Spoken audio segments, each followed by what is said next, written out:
महाकुंभ में भगदड़ के बाद बदले गए बहुत सारे नियम, वीवीआईपी व्यवस्था को किया गया पूरी तरह बंद।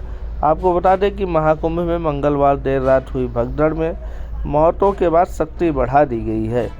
प्रशासन ने कड़े कदम उठाते हुए बड़े बदलाव लागू किए हैं। अब पूरा मेला क्षेत्र को नो व्हीकल जोन घोषित कर दिया गया है। इसमें किसी भी तरह के वाहनों को अंदर जाने की अनुमति नहीं है। वीवीआईपी पास रद्द कर दिए गए हैं। अभी प्रयागराज शहर में भी बड़े वाहन नहीं चल रहे हैं। ऑटो ई रिक्शा चलाना शुरू हुआ है, लेकिन फिर भी पर्याप्त नहीं है। लोगों को पैदल ही जाना पड़ रहा है। मेले को पूरी तरह वाहन के प्रतिबंध करने के बाद से अब लोगों को 10 से 15 किलोमीटर की दूरी पर पैदल या ऑटो या बाइक मिलने की चांस है, नहीं तो पैदल ही जाना पड़ता है। हालांकि देर शाम को प्रयागराज के डीएम रविंद्र कुमार मंडल ने कहा कि प्रयागराज कमिश्नरेट्स में प्रवेश और डायवर्जन की स्कीम केवल मौनी अमावस्या पर लगाई गई है। 30 जनवरी को लगभग सभी श्रद्धालु वापस लौट रहे हैं, इसलिए पुलिस को डायवर्जन की स्कीम और बैरिकेडिंग हटाने के आदेश दिए हैं। 31, 1 और 4 फरवरी को वाहनों का प्रवेश वर्जित नहीं रहेगा। केवल 2 और 3 को बसंत पंचमी वाले दिन डायवर्जन की स्कीम लागू होगी। मेला क्षेत्र में वाहनों के प्रवेश के अलग अलग गाइडलाइन बनाए गए हैं। जौनपुर की तरफ से आने वाले वाहनों के लिए सहसों में गारापुर होते हुए आगे बढ़ने पर 2 पार्किंग है। चीनी मिल, झूसी और पूरे दास गारापुर रोड पार्किंग है।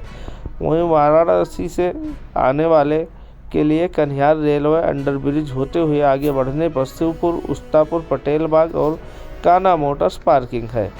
कानपुर, लखनऊ और प्रतापगढ़ से आने वाले वाहन नवाबगंज, मलाक, हरहार मिक्स लेते हुए आएंगे।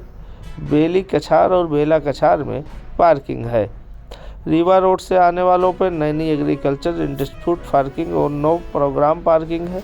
मिर्जापुर की तरफ से आने पर देवरख, उपहार, सरस्वती हाईटेक पार्किंग है। कौसंबी की तरफ आने वाले पर नेहरू पार्क पार्किंग और एयरफोर्स मैदान पार्किंग है। प्रयागराज जंक्शन, संगम प्रयाग स्टेशन, दारागंज, रामबाग, नैनी, सूबेदारगंज, फाफामऊ और छिपकी स्टेशन है। इन स्टेशनों से संगम की दूरी लगभग 12, 6, 7, 3, 8, 12, 15, 8 और 16 किलोमीटर है। अभी लोग पैदल ही आ रहे हैं। इससे मेला क्षेत्र के बाहर तक आ सकेंगे, लेकिन मेले में पैदल ही एंट्री मिलेगी। 2 और 3 फरवरी को बसंत पंचमी के स्नान पर स्टेशन से पैदल ही संगम तक आना होगा, क्योंकि उस दिन ट्रैफिक डायवर्जन लागू रहेगा।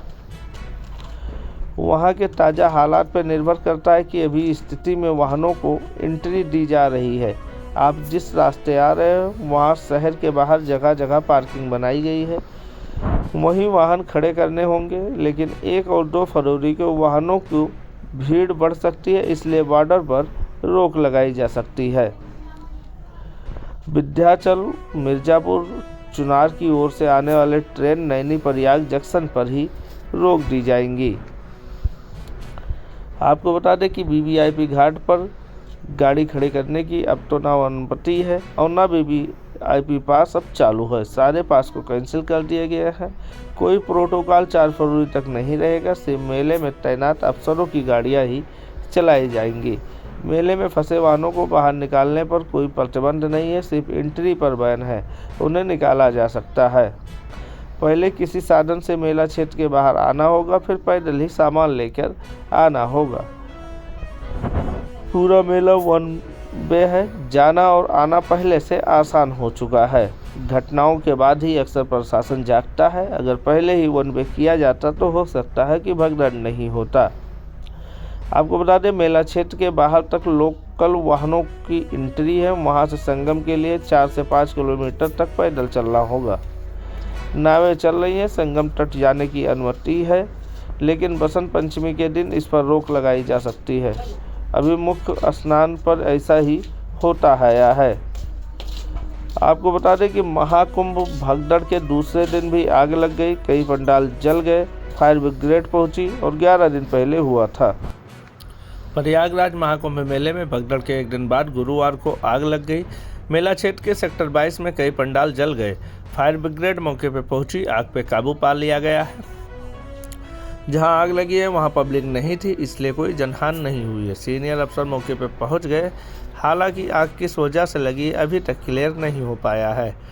लगातार हो रहे घटनाओं से पता चल रहा है कि मेला में या तो व्यवस्थाओं की कमी हो रही है और या फिर वहां आने जाने व्यवस्थाओं का फ़ायदा नहीं उठा रही है। किसी न किसी आपत्तिजनक वस्तु से या किसी आपत्तिजनक व्यक्ति से ऐसे हालात पैदा हो रहे हैं। भगदड़ के बहुत सारे वीडियो सोशल मीडिया पर वायरल हो रहे हैं, जिससे ऐसा लगता है कि जानबूझकर भगदड़ किया गया था। वहीं आग को देख के भी ऐसा लगता है कि 11 दिन पहले भी एक तरफ आग लगा था, अभी शाम को भगदड़ हुआ था, दूसरे दिन आग लग गया है।